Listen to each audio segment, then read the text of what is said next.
Cars starting in championship points order, which means the Class D leading Mini Cooper of Nick Swift is in pole position alongside the V8 Ford Mustang of Jason Minshaw. And those two drivers are already sorting out their start line tactics. The point scoring system in the ICS Championship means you get points for your performance in the class, not in the overall race. And that means that Swift, Minshaw or Crompton could still clinch the title with 2 races remaining. And the two front row men always pointing at one another. Swift's front-wheel drive Mini with a nose pointing uphill, Minshaw's rear-wheel drive Mustang with a nose pointing downhill. When the drivers drop the clutch, the camber on the Brands Hatch circuit will drag both the cars straight. And there they go. Nick Swift leaves a trail of rubber on the track, but it's Minshaw's Mustang thunders into the lead. Andy Bacon up to second already in the Camaro. Swift third, Crompton fourth, then Rick Tanton in the Lotus Cortina, Graham Churchill in his blue Mini, all in the Camaro. Then we're on board with Jeff Kimber-Smith in his Lotus Cortina. George Bryan on the left side of him as they head into Druids Hairpin. Number 19, that's Rick Tanton, and the blue Camaro of Pete Hall, heading down through Graham Hill Bend in hot pursuit of Graham Churchill's little blue Mini Cooper S. There's Rick Tanton. The squeal and the howl of the straight-cut gears in the Lotus Cortina's gearbox, and it's Jason Minshaw out in front. Then comes the Chevrolet Camaro of Andy Bacon. Nick Swift holds on in the Mini ahead of Simon Crompton, then Pete Hall. Through Surtees, then McLarens and Clearways, and Nick Swift is pulling off the racing line. He knows the cars behind him are quicker, but watch him dive back in. He's holding on to his place in Class D ahead of his rival Graham Churchill. Meanwhile, Pete Hall runs down the inside of Crompton, but Crompton's BMW, much better on the brakes, holds on to third place ahead of the Camaro. Oh, and a spinner. Harvey Deeth in the Mini Cooper S gets very sideways. And that is number 88, Norman Ricketts, the Aylesbury driver, with heavy front-end damage on his Lotus Cortina. A sad sight at Paddock Hill Bend. But the race leaders thunder on.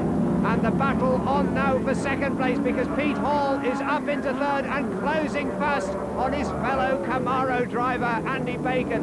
And Bacon's car looks as if it's got a front damper problem. It's bubbling around over the bumps. Then comes Swift, then Churchill. Dennis Clark moves up in his big red Camaro. Tanton gets sideways in his Lotus Cortina. Jeff Kimber-Smith closes in on his tail. We're riding with Kimber-Smith, and he's up to 9th place at Druids. Squeals his tyres, dives down the inside of Rick Tanton. Fantastic battle between the Lotus Cortina drivers. Graham Churchill in his pristine Mark I Mini Cooper S. Ahead of him in 7th place, it's Dennis Clark in the red Camaro, closing in on Nick Swift's yellow Britax livery Mini Cooper. And Graham Churchill gets a little bit sideways through McLean's. Kimber-Smith biding his time. He knows he has more power. You can see the Mini understeer there, the front wheels crabbing as they're fighting to put the grip down. But the Mini only has 100 horsepower. The Lotus Cortina probably has 150, and that makes the difference on the run up to Paddock Hill Bend. Kimber-Smith goes through, takes 8th place. And the battle's on between the Detroit Heavy Metal, Jason Minshaw, race leader, Andy Bacon in the Camaro, Pete Hall in the second of the 2 Camaros. That car is prepared by ex-touring car guru Andy Rouse, and that really is showing in the Camaro's performance round the twists and the curves. It's without doubt the best handling of the big V8s here. And Pete Hall, an ex-touring car racer himself, knows just how to take full advantage. Meanwhile, Simon Crompton is staying with the big V8s. And again, you can see Pete Hall's car that much more agile than Andy Bacon's. Now watch the front end of Bacon's car as he comes up across the start-finish line. You see it starting to bounce on its shock absorbers. These American cars very, very hard on their suspension, on their brakes and on their tyres. They weigh nearly 2 tons. There's Dennis Clark holding on ahead of Nick Swift, and John Young is storming his way through the field. The big black Mustang started in 21st place on the grid. Oh, and a spin for Bacon. Loses it on the brakes for Druids Hairpin. Minshaw goes through, Hall goes through, Crompton goes through into 3rd place. And Bacon is fighting to restart the flooded Chevrolet's motor with those big Holley carburetors. When a car goes sideways like that, it froths the fuel up in the float chamber. It floods the engine, and it's the very devil to start a hot V8. And poor Andy Bacon is still sitting there trying to restart the Camaro. Meanwhile, the top 3 go on. Jason Minshaw, Pete Hall, and there is poor Andy Bacon. A big puff of black smoke. The engine's running again. He squeals the tyres. He rejoins at the tail of the field. And it looks as if Jason Minshaw is suffering handling problems because Pete Hall is with him now. These big heavy cars, hard on the brakes, hard on the tyres. Meanwhile, Jeff Kimber-Smith is flying in his Lotus Cortina. He's broken away from the pack now. He's got a clear run in 8th place across the line.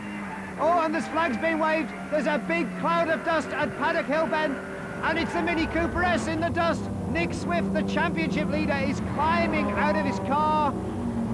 It looks as if the steering failed on his car. You can see Nick Swift is absolutely furious. He knows that has blown his championship chances for 1997, because with Jason Minshaw and Simon Crompton still running first and third at the head of the field, Nick Swift has got 1 point for the fastest lap in his class in this race, but that is not going to be enough. Meanwhile, though, Pete Hall is putting the pressure on Jason Minshaw, who can see Nick Swift in the gravel trap. He'll know that he is going to lead the championship away from Brands Hatch.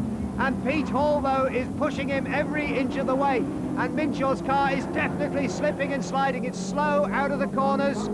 All challenging on the run up to Druids. They're coming up to lap the little Simca Abarth of the French driver, Francois de Rossi.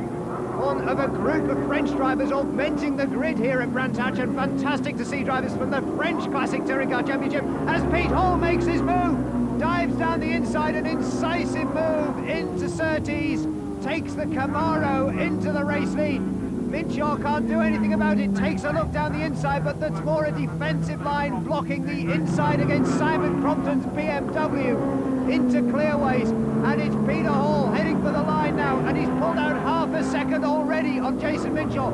Minshaw, though, uses the power of the Mustang to thunder down the straight, but watch the BMW glue itself back onto the back bumper of the Mustang.